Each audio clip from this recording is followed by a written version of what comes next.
In this video, I'm going to give you 10 steps to making your workplace stress-free. Okay, step number 1. You want to define job roles and responsibilities. You want to define working hours, shift patterns, rest breaks, responsibility, and authority, so that everybody in the organization knows what they're supposed to do, when they're supposed to do it, and who they're supposed to report to. So there's no ambiguity because, as we said in an earlier video, ambiguity can be a big source of stress. Step number 2 is you want to be realistic. You want to ensure that workloads are in line with workers' capabilities and resources so that people can do what's expected of them.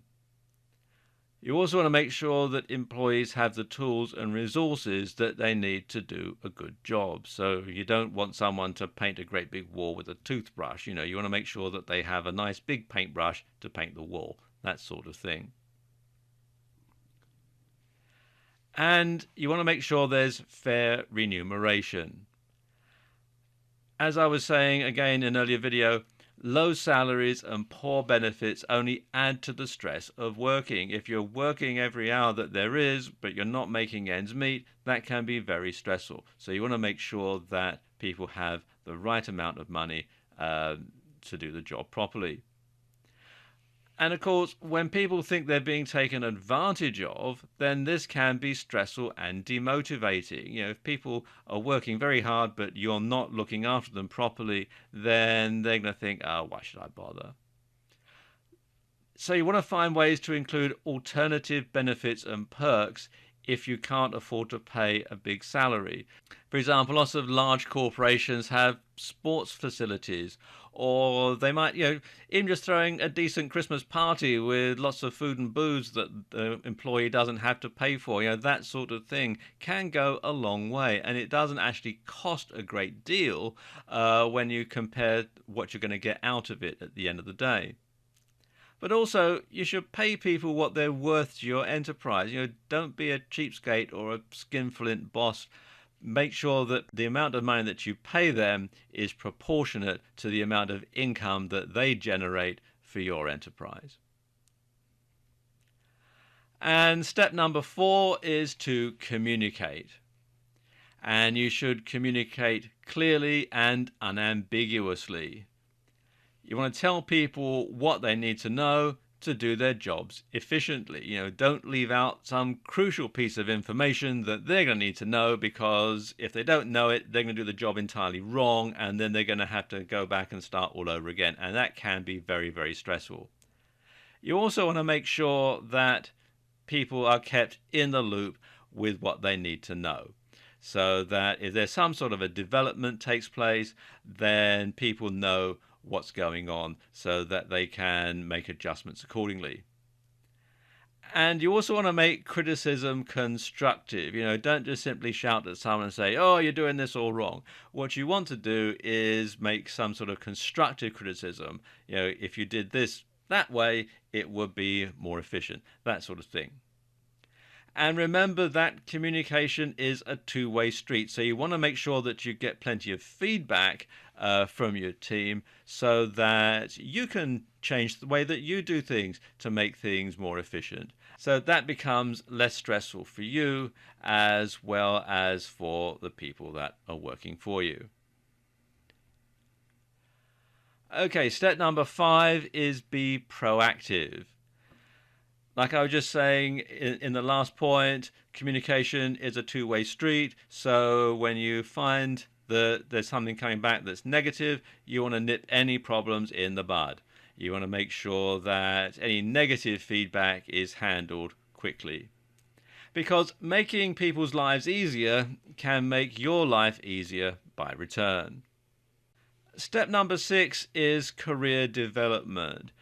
There can be nothing more soul destroying than working for a company working for an organization and knowing that you're doing your job and you're going to be doing that for the entire time that you work for this company. This is your job and this is what you do. And if you want to move on in your career, then you're going to have to go somewhere else. And that can be very stressful and demotivating. Bear in mind that your best business asset is your people. So you want to support career goals by offering development programs, and you want to offer educational support to key employees so that they can then bring their expertise and their newly acquired knowledge to bear to help build your business. And when employees know where their career is going, they tend to be happier and more committed. And of course, if you're an entrepreneur, then you want to invest in your own personal development and you want to keep up with the latest ideas so that you can take your business forward to the next level. Step 7 is to give credit where it's due. When people perform beyond what's expected of them, recognizing their efforts makes them feel appreciated.